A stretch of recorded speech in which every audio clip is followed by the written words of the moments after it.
Bonjour, bonjour, bonjour à tous et à toutes, bienvenue dans votre rendez-vous, l'hebdo du ciel, un rendez-vous astrologique de la semaine qui appartient à ce podcast, le ciel c'est. Alors, cette semaine du 1er août au 7 septembre, ou du 31 août, et on la commence dimanche, qui va jusqu'au 7 septembre, eh bien c'est une semaine qui nous permet d'entrer dans le mois de septembre. Un mois dense, puissant où les thématiques de clôture, de réajustement et de libération sont au cœur du processus.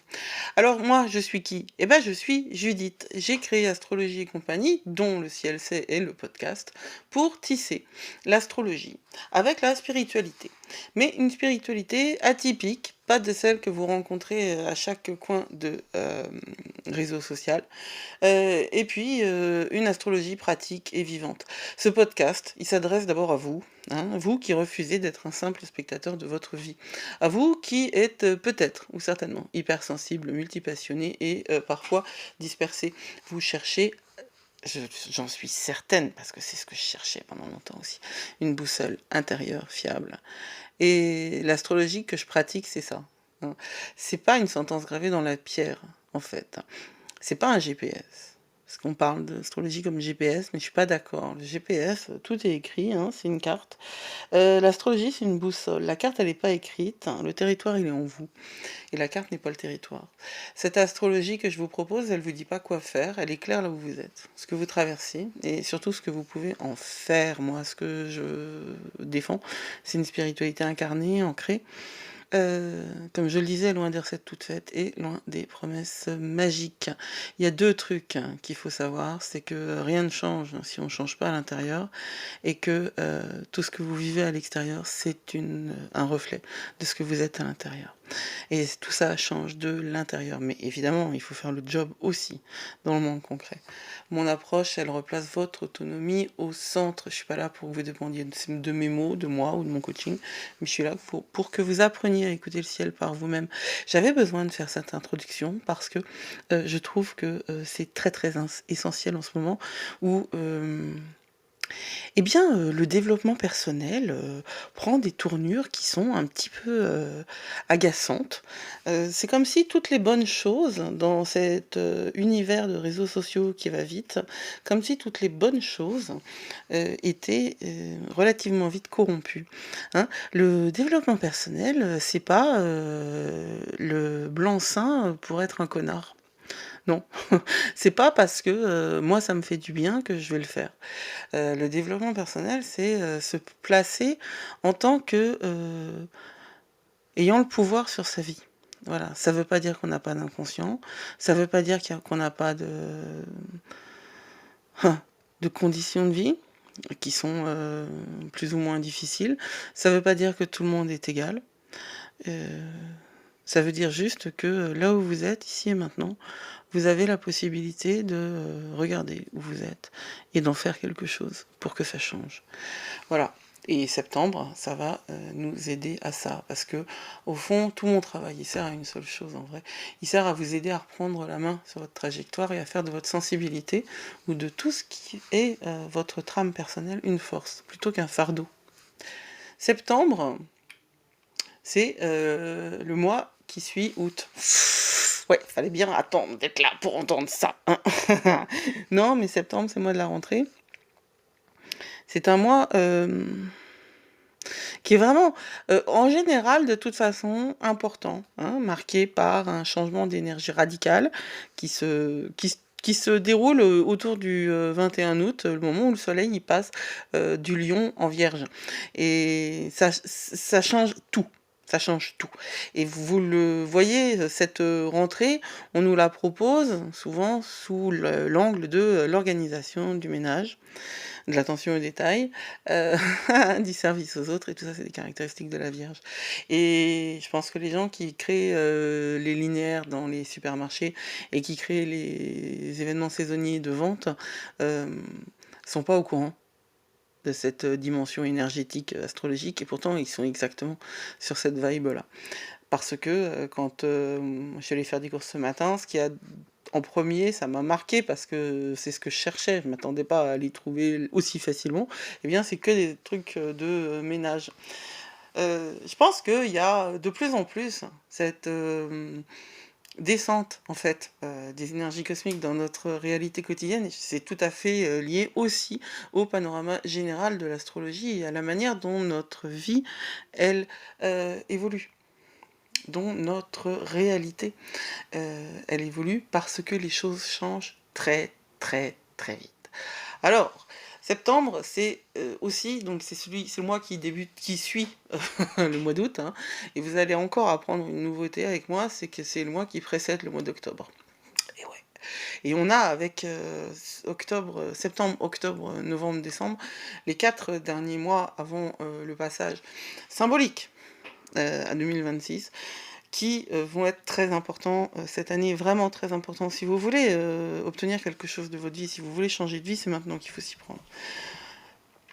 Et on commence par quoi pour changer de vie? On commence par quoi quand on veut construire son futur? Eh ben, on commence par regarder en arrière. Parce que c'est quand on sait d'où on vient, c'est quand on sait qui on est, qu'on peut réellement savoir et construire là où on va. Saturne rétrograde revient en Poisson dès le 1er septembre. C'est comme si l'univers nous disait, avant d'aller plus loin, tu dois finir d'intégrer cette leçon-là. Et c'est exactement ce qui se passe en permanence en ce moment, hein. 2024, c'était l'année du phénix. 2025, c'est l'année de la graine. Si on a débarrassé, si on s'est dégagé d'un certain nombre de choses en 2024, c'est pour repartir plus tard, en particulier en 2026, mais repartir plus tard avec un terrain propre pour mettre notre graine, hein. Cette année-là, 2025, c'est une année où justement on a décidé de faire en sorte que notre terrain soit complètement nickel pour pouvoir planter exactement l'avenir que l'on veut expérimenter, que l'on veut vivre. Ce que vous vivez demain, ça se crée pas demain. Ce que vous vivez demain, ça se crée aujourd'hui. Et en vrai, que vous en soyez conscient ou pas, que vous le sentiez ou pas, eh bien, vous le faites. Vous le créez, votre avenir. Tous les jours, tout ce que vous faites, crée votre avenir. C'est vachement intéressant d'être conscient de ça, parce que c'est pas parce que je le dis que c'est vrai. C'est vrai, donc je le dis. Quand vous regardez autour de vous, tout ce qui vous arrive, toutes les conditions dans lesquelles vous vivez, eh bien, elles ont été le résultat d'actions qui ont été posées en amont, qui ont été posées en préalable. Et même si vous êtes dans une situation où vous êtes victime, la manière, non pas le moment de la... Comment dire? Vous pouvez avoir vécu des choses traumatiques et extrêmement difficiles et rester dans cette énergie-là. Ce qui est à votre portée, c'est de changer la narration dessus. La douleur, quand on la vit complètement, entièrement, totalement, parce qu'on a confiance en soi et parce qu'on a confiance dans l'univers, elle dure pas. Les douleurs qui durent et qui s'accrochent, c'est celles auxquelles on ne se laisse pas aller. C'est celles qu'on essaye de contrôler. Et réellement, c'est quelque chose qu'on doit apprendre à faire pendant le mois de la Vierge, c'est de ne pas contrôler tout, d'observer.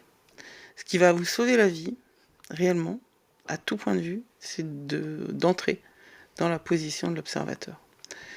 Quand Saturne rétrograde en Poisson, il nous demande une réflexion, une introspection et du lâcher-prise. Donc, ce que je dis, si ça paraît complètement improbable à d'autres moments, maintenant ça va être possible. Lâcher prise. Ce mouvement, il va être amplifié par l'éclipse lunaire parce qu'il y a une pleine lune en Poisson le 7 septembre, donc une semaine après, et elle va mettre en lumière tout ce que nous devons comprendre, pardonner et relâcher. Mais entre ces deux points d'ancrage, donc Saturne qui rétrograde et qui, depuis un bout de temps, hein, et qui arrive en Poisson le 1er septembre, et la pleine lune du 7, eh ben, la semaine entière, elle est loin d'être statique. On va regarder ça. Lundi 1er septembre, donc, Saturne rétrograde quitte le Bélier pour revenir en Poisson. Ça, c'est vraiment c'est une des charnières énergétiques les plus perturbantes, le passage du poisson au bélier, dans un sens comme dans l'autre, hein, parce que quand une planète rétrograde, elle repasse par des degrés par lesquels elle est déjà passée. Donc c'est une espèce de manière d'aller en arrière, bien qu'elle ne recule pas la planète concrètement dans le ciel, mais elle repasse par des degrés par lesquels elle est déjà passée. Donc elle était sur le degré anarétique du bélier, c'est-à-dire sur le degré vernal, pardon, sur le degré vernal du bélier, puisqu'elle recule, c'est-à-dire le degré 0, et elle passe sur le degré anarétique du poisson, c'est-à-dire le degré 29. Donc on passe d'un moment où le degré 0 du bélier, c'est le moment où tout est possible, tout est en graine, tout est en potentiel, au degré 29 du poisson, où là, tout a été dit, tout a été fait, tout a été pensé, et on est dans cette espèce d'accumulation de connaissances, de sagesse, de fin de cycle. Et déjà que le passage entre bélier et poisson, entre poisson et bélier, c'est un passage des plus drastiques en termes d'énergie. Là, en plus, le passage entre le premier degré du bélier et le dernier degré du poisson, il est encore plus perturbant, parce qu'il y a un vrai changement énergétique vraiment puissant, qui peut... Le degré vernal du bélier, c'est le degré 0 du premier signe, celui qui a toute la puissance du Big Bang en lui, et il va passer sur le dernier degré du dernier signe, où là, il y a toute la lourdeur, la sagesse, la lourdeur. Pour le poisson, c'est difficile. Quoique, pour moi, l'océan, c'est pas un élément qui est, par essence, léger hein, et fluide. Hein. Enfin, fluide, si, mais pas léger, quoi. Hein. L'eau, c'est lourd. Les émotions, encore une fois, quand on les a pas laissées couler, c'est stagnant, c'est lourd. Un aquarium, c'est lourd. Si vous avez déjà installé un aquarium chez vous, vous savez qu'il vaut mieux tester la solidité du plancher avant de faire une connerie. De degré 29 du poisson, c'est quelque chose qui a toute la charge émotionnelle de savoir de tous les niveaux de vie et d'expérience de l'humain. Hein. Et quand on part du moment où on est prêt à pousser ce cri primal et qu'on recule dans cette espèce de bibliothèque infinie, des annales akashiques, mais émotionnellement parlant, on peut sentir une espèce de ralentissement, carrément, comme si certaines options se fermaient devant nous. C'est pas une punition. Il faut bien comprendre que c'est pas une punition. D'ailleurs, il faut comprendre que tout n'est pas une punition. Il faut comprendre que tout ce que vous vivez, c'est pas... Quand vous vivez quelque chose de vraiment négatif, ne le prenez pas ni comme une punition, parce que vous n'y êtes pour rien, vous faites du mieux que vous pouvez à tout moment, ni comme un indicateur que faut pas y aller. Tout dépend du contexte, mais il faut apprendre à décrypter ce qui se passe, décrypter le ciel. C'est à ça que ça sert, hein, les coachs et les guides, les mentors. C'est à vous permettre d'avoir ce point de vue extérieur qui va vous autoriser à avoir un regard qui ne sera pas nourri uniquement de vos croyances et de votre état d'esprit à vous. Ça sert à ça un psy, ça sert à ça un thérapeute, ça sert à ça un coach. Même si chacun a un rôle différent, ce regard extérieur, c'est ça qui vous permet d'avancer. Sérieusement, on ne voit pas ce qu'on fait quand on est tout seul. On ne peut changer, grandir, avancer, créer quelque chose, la vie qu'on souhaite, que quand on est accompagné. L'humain, c'est comme ça qu'il fonctionne. L'idée qu'on puisse faire tout seul, c'est une idée qui est fausse. Voilà. Donc, ce que je vous dis, c'est que si certaines options se ferment devant vous, c'est pas une punition, c'est une opportunité pour concentrer votre énergie sur ce qui compte vraiment, sur ce qui doit être compris et libéré. Et cette histoire de comprendre et de libérer, elle est fondamentale cette semaine, parce qu'elle va être fondamentale au mois de septembre, et elle va être à appliquer au mois d'octobre aussi. Le 2 septembre, Mercure entre en Vierge.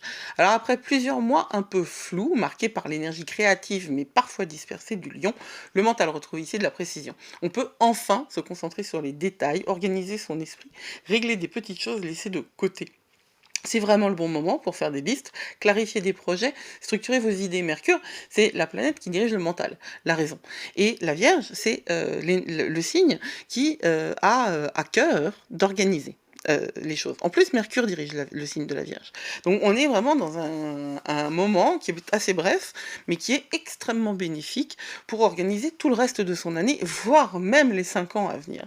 Et moi, je vous invite à rejoindre le cercle des étoiles, parce que dans le cercle des étoiles, non seulement vous avez tout un agenda qui va vous être extrêmement utile parce que chaque semaine est présentée dans le détail des énergies et de la manière dont ça peut vous influencer, mais vous avez aussi un horoscope pour chaque grand transit. Et puis, vous avez ce livret des transits précis où vous pouvez voir dans quelle maison ça se passe pour vous. Ça veut dire que vous avez facilement, mais vraiment facilement, parce que c'est pensé pour des gens qui n'ont pas de connaissances en astrologie, vous avez facilement accès à une représentation hyper personnalisée de cette astrologie, de ces courants énergétiques qui vous influencent, encore une fois, que vous le sachiez ou que vous ne le sachiez pas. Et puis, même si vous connaissez un petit peu plus l'astrologie voilà, même si vous êtes déjà initié à l'astrologie, ça va vous apporter énormément de choses, parce que la manière dont moi je fais de l'astrologie, elle est complètement atypique, elle est techniquement juste, mais l'astrologie, c'est une part de technique, parce qu'il y a des choses à apprendre, et puis une grosse part d'interprétation. Et l'interprétation, c'est ça, en fait, qui va donner tout son sens aux faits. Parce que vous le savez très bien, les faits en soi, eh bien, maintenant on a compris qu'un fait n'existe pas. On a compris, je veux dire, ces derniers mois, le monde, l'actualité internationale nous a bien montré que les faits ne racontent pas la vérité, que les faits ne désignent pas la vérité. La vérité, elle appartient à celui qui raconte l'histoire. Et ce qui remet une grosse crise de relativisme, hein, évidemment, puisque ça veut dire qu'il n'y a pas de vérité. Eh bien, ça veut dire qu'il y a une vérité, il y a plusieurs types de vérités. Et ce que nous devons prendre en charge, c'est notre vérité à nous. C'est-à-dire que nous devons être responsables de notre vérité. Nous devons être responsables de nos pensées, de nos idées, de nos actions. Et nous devons être alignés avec nos valeurs et nos vertus. Pour le cercle des étoiles, en plus, à partir de septembre, moi je vous propose un système complémentaire, justement tout à fait adapté à Mercure en Vierge, hein, c'est pas par hasard. Parce que c'est le moment où on va initier quelque chose qu'on va pouvoir utiliser, comme je vous dis, sur les années à venir, autour de ces principes d'outils, hein, qui sont des outils qui ont été créés avec mes connaissances en thérapie comportementale, en PNL et en astrologie et en psychologie des profondeurs. Tout ça, j'ai tissé tout ça pour faire un système, là aussi complètement inédit. J'ai eu un été très actif là sur le sujet, complètement inédit, et qui va être accessible dans un espace, dans une communauté. School, très certainement hébergé sur School. C'est également un espace qui sera en anglais aussi, parce que je m'adresse beaucoup à des communautés anglophones. Mais il y aura une version française pour ceux qui sont intéressés. Mais je vous laisse les liens en description. Et allez-y, soyez un peu curieux. Prenez 2-3 risques dans votre vie, par exemple celui-là. Celui d'aller voir comment améliorer votre vie à peu de frais pour l'instant et peu d'engagement. Mais vous ne pourrez rien faire si vous êtes uniquement passif, réellement, hein. Il faut prendre sa vie en main et il faut être l'acteur de son changement personnel et n'écoutez pas ceux qui vous disent que c'est pas possible, que tout ça c'est de la perte de temps. Arrêtez de scroller sur les réseaux et prenez du temps sur School ou sur votre vie à faire du journaling, à planifier votre vie et à enfin suivre les plans que vous vous êtes promis de faire, puis à vous amuser aussi, parce que c'est super important. Mercredi 3 septembre, Mercure forme un carré à Uranus. Mercure est donc entré en Vierge et un de ses premiers aspects, c'est un carré à Uranus. Ça veut dire que l'ensemble de ce que l'on va vivre dans ce Mercure en Vierge va être coloré par ce premier aspect. Un aspect, c'est une relation entre deux planètes. Donc Mercure, c'est le mental, Uranus, c'est l'octave au-dessus. C'est-à-dire que Uranus, c'est la grande planète de l'air qui met le dawa. Uranus, c'est vraiment le punk à chien, quoi. C'est celui qui va nous pousser à aller trop vite, trop loin, mais aussi à trouver des solutions géniales parce qu'on va penser en dehors de la boîte. Impatience mentale, paroles qui dépassent la pensée, décision prise trop vite. C'est une journée où le mental est électrique, nerveux. Le mot-clé, c'est respirer avant d'agir. Notez vos idées au lieu de les imposer. Et cette couleur-là, elle va être tout au long du trajet de Mercure en Vierge. C'est pour ça que j'ai créé, les outils que j'ai créés. C'est pour vous aider à éviter les conneries qu'on va avoir tendance à regretter après. Le 4 septembre, c'est Mars qui est en carré à Jupiter. Alors c'est une énergie qui est extrêmement puissante, qui peut partir dans tous les sens. On peut avoir l'impression de vouloir tout faire, or on ne peut pas tout faire. Et ça, c'est vraiment quelque chose que moi, je sais par essence, qu'on veut tout faire et on ne peut pas tout faire. Mars est en balance, hein. Il est quand même dans cette énergie diplomatique de l'équilibre, de la recherche, d'harmonie à tout prix. Et Jupiter, qui est notre planète loupe, notre grande planète,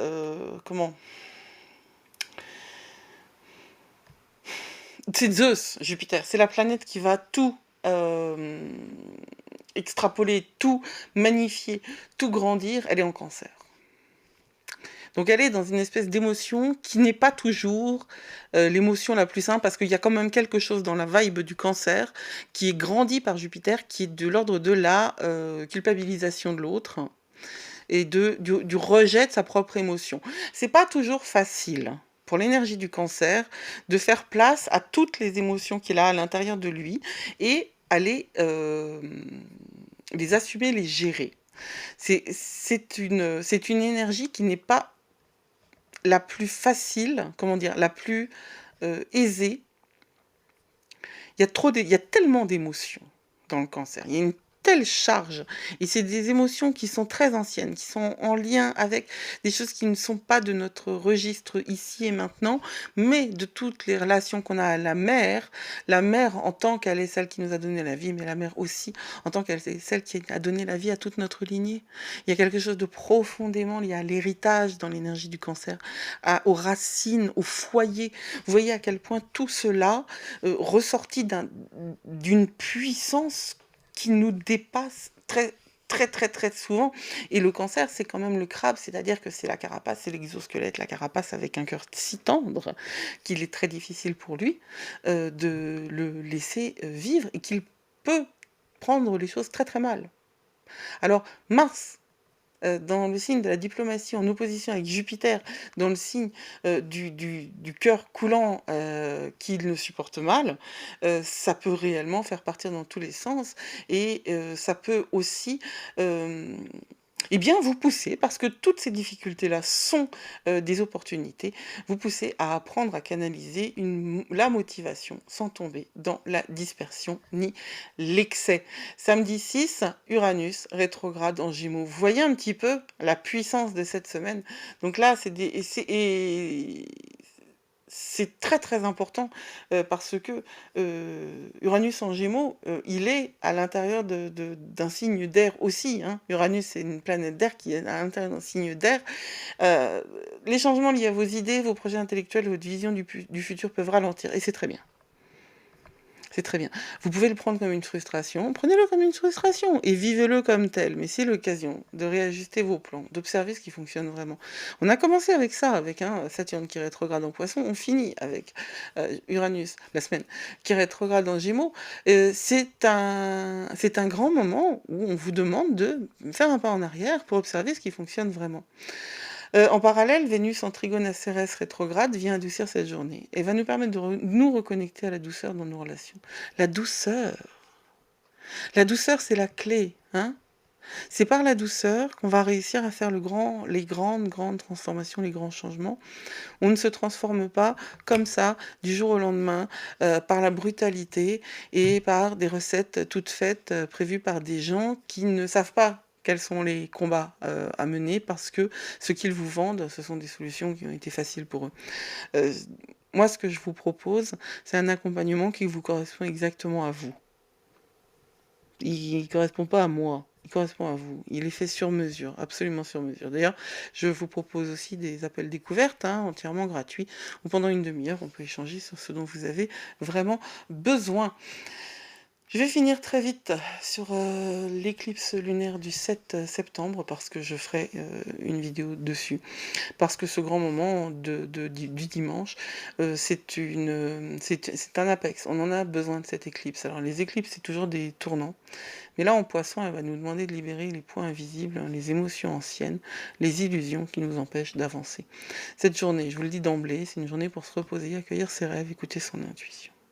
On peut même tout à fait recevoir des messages clairs à travers vos ressentis, hein. C'est vraiment un grand moment où on est dans l'accueil et la réception. Et il va falloir prendre le temps de le faire.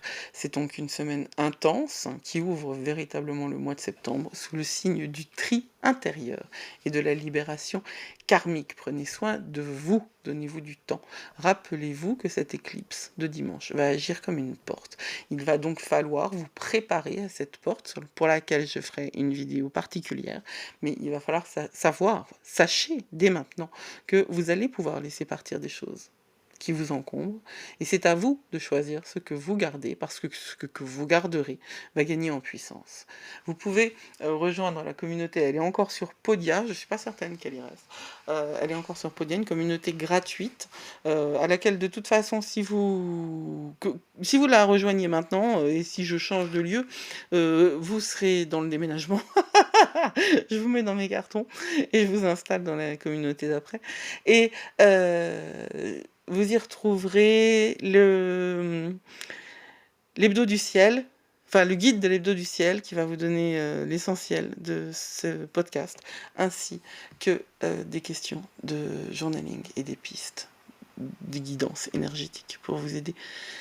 Voilà, c'est une grande semaine qui va ouvrir un grand mois et qui va nous permettre de finir 2025 sur cette grande puissance. J'ai très hâte de le faire avec vous. Je vous dis, n'oubliez pas que vous êtes plus fort que vous croyez. Blessed be.